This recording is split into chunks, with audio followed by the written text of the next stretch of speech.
Hi, I'm Skinny Cheeks, and today we'll be talking about enchantments. This will mostly be from a DPS perspective, but we will discuss some general properties for the enchantments that carry over to other roles as well. I see a lot of questions asked about how these work and which ones are best to use, so I thought I'd put together a resource here breaking it down.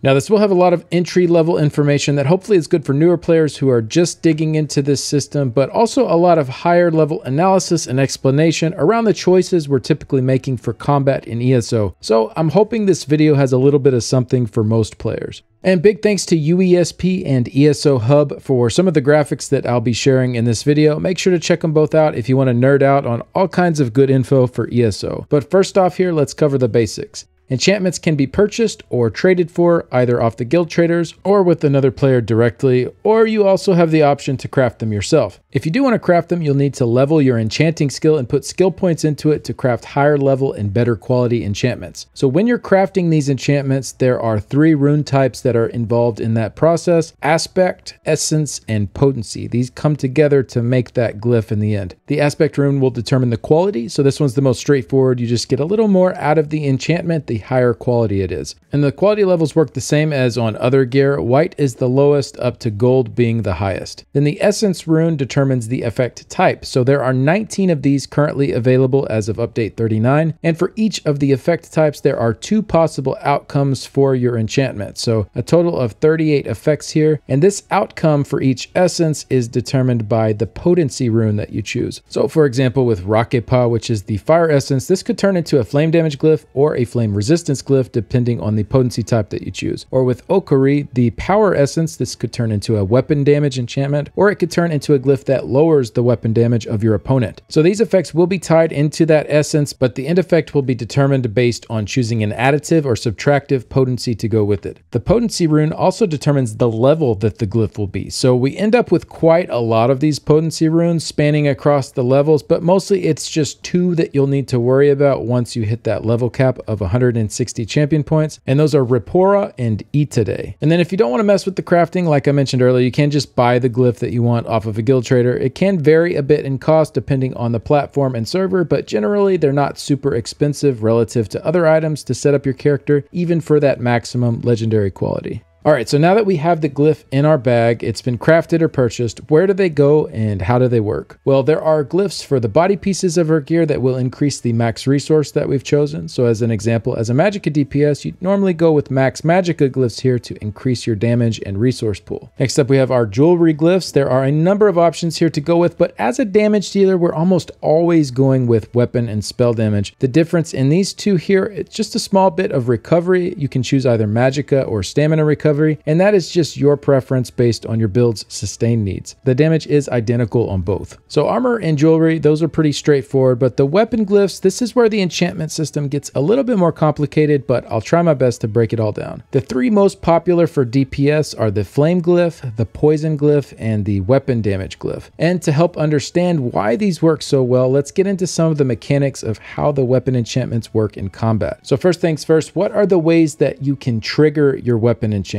The first is to deal direct damage with your weapon. Doing this has a 100% chance to trigger the enchantment that you have slotted. This could be a light or heavy attack with that weapon, or it could be a skill in the weapon line that does direct damage. It doesn't matter whether it's single target or AoE, as long as it deals direct damage. And then the other way to trigger these weapon enchantments is to deal AoE damage with a damage over time ability from the weapon lines. Now we only have 1 of these skills in each DPS weapon line. For two-handed, this will be Stampede, which is the morph of critical charge. For dual wield, this will be Blade Cloak in both of its morphs. For bow, this is Volley and its morphs. And for the Destruction Staff, this is Wall of Elements and its morphs. These 4 abilities break the rule of needing to be direct damage to trigger that enchantment. And what makes these special is that they are persistent damage over time effects, meaning that keeping up our enchantments is a lot more simple with these since the effects continue for a longer duration. Now, single target damage over time effects from the weapon lines do not trigger enchantments. So this is a common misconception and one I see questions on and confusion around quite a bit. So for example, let's look at Poison Injection. This ability has an upfront hit that is direct damage, so that part will be able to proc the enchantment. However, the damage over time that it leaves behind is classified as single target and therefore does not continue to trigger that enchantment. Same thing with Carve in the two-handed line or Rending Slashes in the dual wield line. These have upfront hits that can trigger the enchantments, but they will not keep those enchantments going with their damage over time components. That can only be done with those 4 AoE dots that we talked about. Now, one thing that's especially cool about those 4 AoE dots is that they not only keep up our enchantments, but they keep them up even when you don't have that weapon active. For example, if I cast my Wall of Elements and I have a weapon damage enchantment on that bar, not only does the Wall of Elements continue to trigger that enchantment, it will do so even when I swap to the opposite skill bar. This is the #1 reason that you always want one of these 4 abilities slotted on your back bar in DPS builds, either Stampede, Blade Cloak, Volley, or Wall of Elements. You need one of these on your back bar if you want to keep that enchantment rolling while you're on your front bar. No other abilities can do this. So while these abilities themselves are already pretty good, this right here is the reason that you don't usually see builds straying from having these skills as a backbone to them. And this just pairs so well with that weapon damage enchantment. It adds in a ton of weapon and spell damage. And so here in just a little bit, I'll dig into how we can keep that up almost 100% of the time.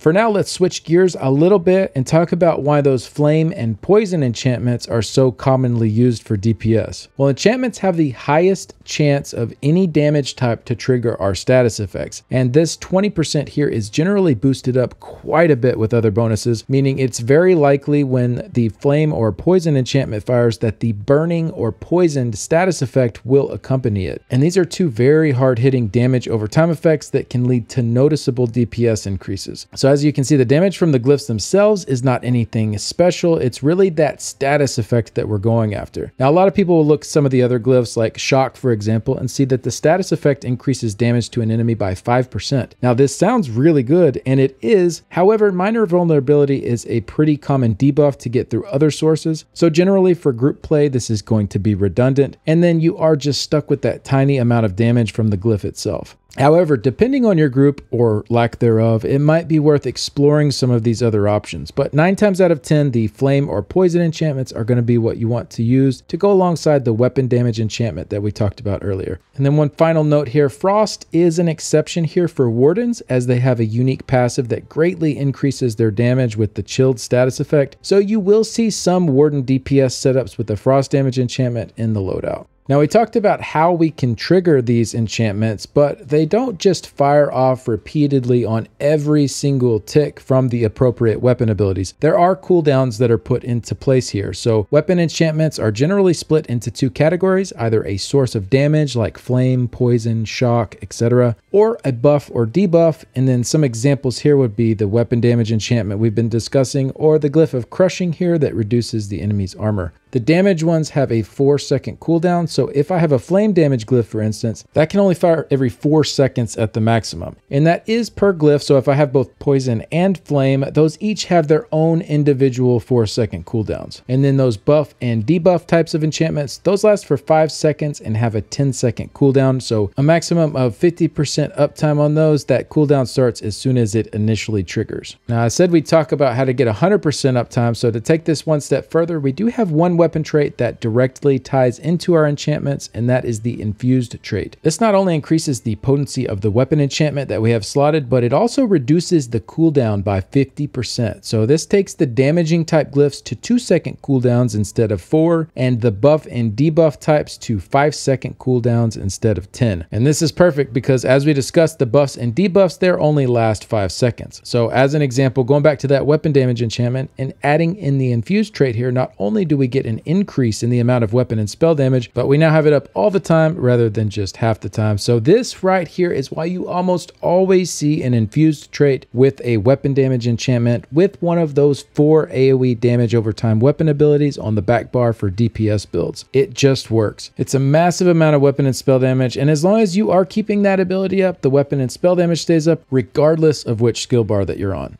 Now let's talk about the front bar again with those poison and flame enchants. Typically we don't see infused there. While it isn't necessarily bad to have the enchantment going off twice as much, since that damage over time component from the status effects is really what we're after with the glyphs here, having them fire off twice as often doesn't result in as much of a DPS gain as we'd get from some of our other standard traits, such as Precise, or with Dual Wield, Nirnhoned and Precise, or Nirnhoned and Charged. You might say, well, Skinny, you said Infused was the only trait that ties in with our enchantments. What about Charged? Well, technically, Charged will improve your status effect chance for all of your abilities. It's not tied in at all to the enchantment that is on that weapon. So if I have this charge trait going, every tick from every damage source that I have gets this increase. And when using dual wield, this also applies to both of those enchantments, which, as we discussed earlier, have the highest chance to proc status effects of any damage types. So charged can be a really great option to go with to pair with those glyphs, but it's not directly tied to the glyph on that weapon. And then finally, if you're not running dual wield, if you have a two-handed weapon on both of your bars, well, you are limited to only using 2 of the 3 popular enchantments that we discussed. That infused weapon damage enchantment is an easy choice to slot on the back bar, but what about the front bar? So the general rule of thumb here is if you have more flame damage sources that can proc burning in your kit, then you'll want a poison enchantment. If you have more poison sources to proc poison in your kit, then you'll want a flame damage enchantment. Essentially, you're filling in the gap for what your build is missing. And if you think you'll have close to an even amount of both, probably go with flame since that deals a little bit more damage per tick. As an example, with a bow, you could have lethal arrow as your spammable, and this automatically applies the poison status effect. So a flame enchantment makes a lot more sense with this type of setup. Whereas in a different scenario with the staff, you might be using the elemental susceptibility skill, which gives a good bit of burning uptime already. And in that case, it might make more sense to run a poison glyph. Really, it will just come down to your build and what you're needing more of to fill in the gaps. Dual wield has it really easy here, as you can just run both of them and not worry about it. All right, I know that was a lot of information packed into a short amount of time. So for a quick summary, as a damage dealer for your body pieces, you generally want to stack into the resource that you have your attribute points put into. For the jewelry, you'll typically go with weapon and spell damage and then choose either magicka or stamina recovery. For your weapons, flame, poison, and weapon damage are the most common to use, though there are some exceptions to that. The weapon damage will pair with the infused trait and one of those 4 key AoE abilities that can keep it up on your back bar, and then a combo of flame and poison on the front bar if you're running dual wield, or the choice of whichever of those 2 is lacking more in your kit if you're running a weapon that takes up both of your hands.